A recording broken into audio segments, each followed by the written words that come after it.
Hi guys! So, ngayon, meron tayong itatry na viral Dubai Chewy. So, my sister gave me this. Saan mo ito nabili, sis?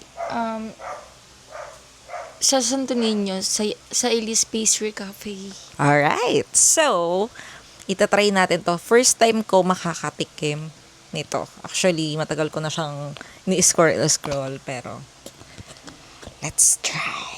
Let's taste it. And It costs 140. So, i-rate mo na lang kung worth it ba yung 140 sa laki and sa sa lasa. pistachio and lasa.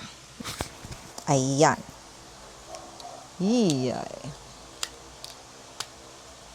Ay, ang lambot. Ganito pala. Hawakan ko na lang for you.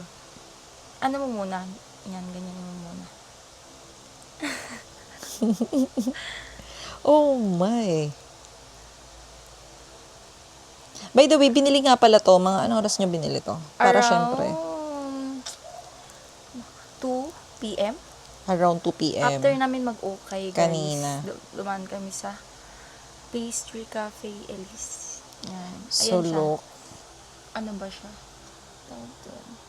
Worth it ba yung pistachio? Okay. Let's go. First bite.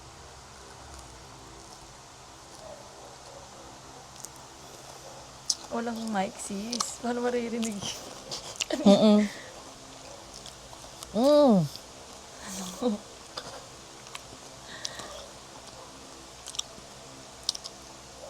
Yung kokwa, hindi yun yung una kong nalasahan, hindi siya mapait. Then, may crunchy dito sa kataifi. For me, parang normal yung lasa niya. Hindi siya yung same Dubai chocolate. Ito kasi syempre, di ba, iba yung, I'm not sure, pero iba yung niya, yung flavor niya. Pero para sa akin, 7 out of 10.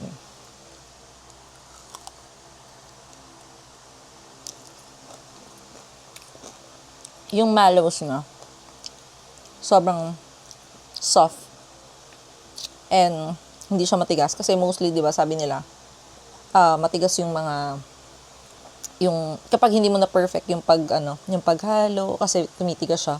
Pero ito, since 2 p.m. kanina, so, malambot pa rin siya. Medyo may crunchy siya dun sa which is, I don't know kung, kasi first time ko makatikim nito. Hindi ko lang sure kung same din to, na ganun din sa iba, ni pagka-crunchy. Pero masarap naman siya. Pero para sa akin, normal, yung niya, pinakalasa.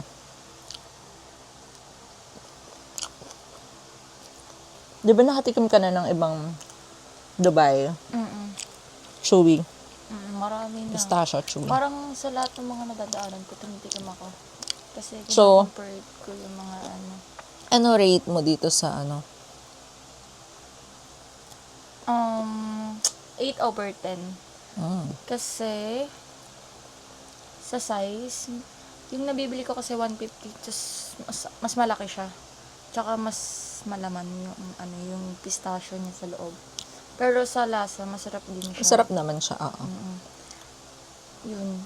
Pero may number 1 talaga sa akin na the best na natikman ko sa mga coffee shop. Yung sa La Espresso. Shout out sa La Espresso, guys. Sobrang sarap ng nila. Ng Dubai Chewy nila. Hindi tinipid. Tapos, malaki yung size ng serving nila. Worth it sa 150. Kaya nakakailang beses na akong bili dun. Pero guys, nagtatry pa rin ako sa ibang cafe.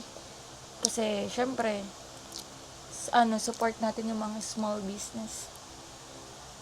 So, ikaw, anong mo? Ayun, curious lang ako dito. Parang may nakawala ako na Ano yan? Ano yan? kataifi. Oo. Talagang siya? Oo, ganun Crispy. siya. Mm. Kasi Ayan. rin siya Suso. Ay, sorry. Inaano rin kasi siya, sis.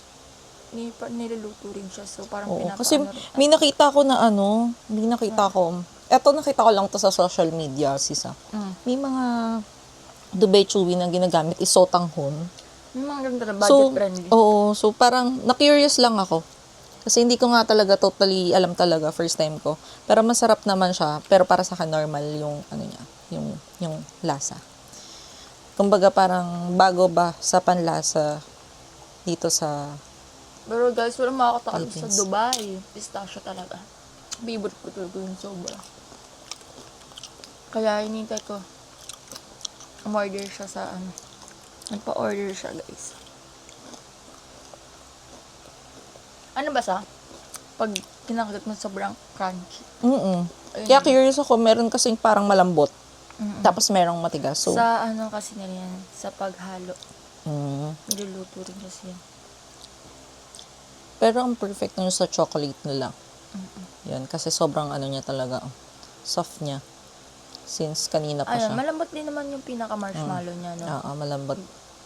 Ayun yung okay din.